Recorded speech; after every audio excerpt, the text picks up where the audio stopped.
What do you get when you trap an entire medieval castle inside a cosmic snow globe, pepper the surrounding void with 8 pocket universes, and then hand the player a rune bag, a broadsword, and an inexplicable craving for roast lizard? Answer: a 1993 PC game so forward-thinking that modern GPUs still raise an eyebrow. Ultima Underworld II, Labyrinth of Worlds is equal parts unhinged experiment and bona fide classic. The sequel that basically asks, remember when we reinvented first-person RPGs last year? Mind if we bend reality itself this time? Underrated in casual gamer memory, yet worshipped by anyone who's ever modded System Shock, it remains the Rosetta Stone of immersive sim design. Fundamental reading or optional side quest? Trick question. I've spent 2 anniversaries and 1 regrettable bowl of microwave mac and cheese replaying it, so buckle up. Historical context.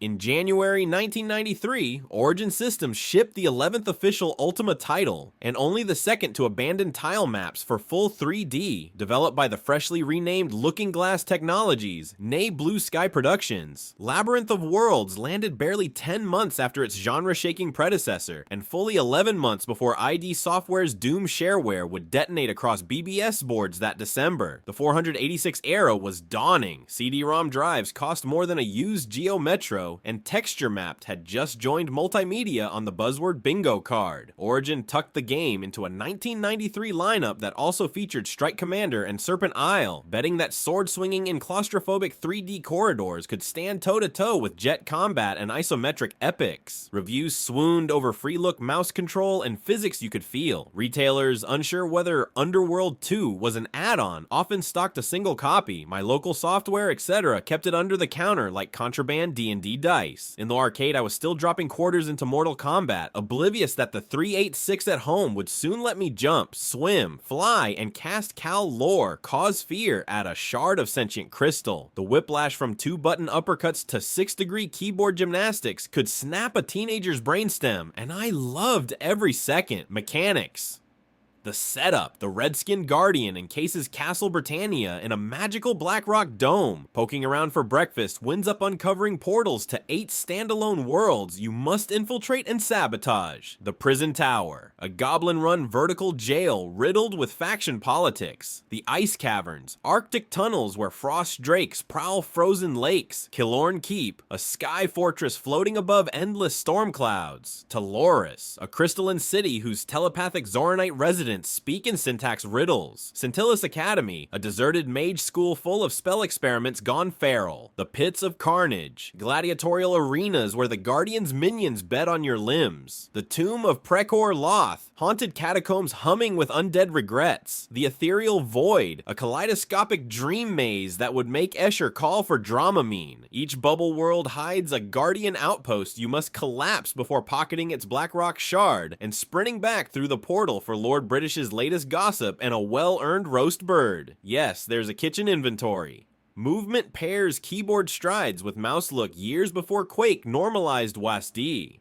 Looking Glass even sprinkled in jump keys, swim physics, and throwable objects governed by gravity that felt miraculous on a 386. Character growth sticks to tabletop math. Every level awards build points you funnel into sword, lore, acrobat, or the perennially hilarious charm, indispensable when convincing a homesick troll to lend you his fishing pole. Magic stays rune-based. Drag glyphs to compose syllables such as Ortwis Bet for a light heal, or experiment with undocumented combos that still circulate on fan wikis. My high school notebook is littered with rune doodles resembling emo band logos. Combat is real-time ballet. Hold the mouse for a haymaker, miss angle for a whiff that leaves your axe buried in a door frame. Spells whiz by, arrows arc, and enemy pathfinding is sly enough to kite you round stalagmites. Emergent chaos reigns. During one session, I lured a frost drake into lava, cooked its corpse for dinner, then bribed a skeleton mage with the leftovers. Try that in Eye of the Beholder, and yes, physics gaffes still delight. Midway up the prison tower, I donned levitation boots while munching an onion. The encumbrance drop torpedoed my agility, and I pinballed down 5 stories like a medieval pachinko ball, barely alive. I scrawled "save more often, idiot" on a post-it that still stuck to my monitor. Legacy and influence sales lagged the original, sequel fatigue plus stiff competition from Dark Sun, but the tech's fingerprints are everywhere. Looking Glass reused core systems for System Shock, deepened AI for Thief, and seeded philosophies that Irrational later distilled into BioShock. Bethesda has cited Underworld's freeform dungeons as a direct nudge toward the Elder Scrolls. Arena, released just 12 weeks later, fans kept the torch lit. Texture hacks, balance patches, and the Unity-powered Underworld exporter now deliver 120 FPS spelunking on ultra-wide monitors. Speedrunners door-clip through the entire multiverse in under 30 minutes. RPG historians hold seminars on how this game achieved true 3D space 2 years before Hexen let you do a proper jump. So why didn't Labyrinth of Worlds achieve the pop culture halo of Ultima 7? Blame title clutter, Roman numerals plus subtitle. An interface that juggles rune pouches and physics puzzles with zero quest log training wheels, and visuals outglossed by Doom 9 months later. But for players who push through pixel grit, no other 1993 RPG offers such glorious hold my beer experimentation.